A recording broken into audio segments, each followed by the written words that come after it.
বিশ্বনবীকে জিজ্ঞেস করা হলো আইয়ু আয়াতিন আযামু মিন কিতাবিল্লাহি ইনদাকা নবী, কোরআনের কোন আয়াতটা সবচাইতে বেশি দামি আপনি মনে করেন?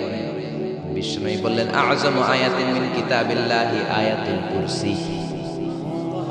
আল্লাহর কোরআনের মধ্যে ৬৬৬৬ আয়াত, কারো বর্ণনার মধ্যে ৬৬৩৬ আয়াত, আরেক বর্ণনার মধ্যে আরেকটা রিওয়ায়াত পাওয়া যায়।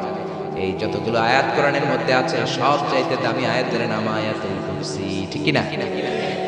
এতগুলো আয়াত থাকতে এটার দাম এত বাড়লো কেন? এটার এত মর্যাদাপূর্ণ আয়াত কেন? ৫টা কারণে এই আয়াতের দাম বেশি। জোরে বলেন কয়টা?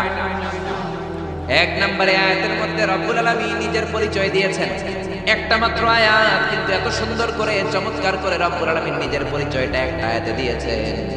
গোটা কোরআন তন্ন তন্ন করে তালাশ করলে আর কোনো জায়গায় এত সুন্দর পরিচয় আল্লাহর পাওয়া যায় না। এখন সুবহানাল্লাহ। এজন্য এই আয়াতটার দাম এত বেশি। আবার এই আয়াতের মধ্যে রব্বুল আলামিন তাওহীদের কথা বলেছেন। কিসের কথা?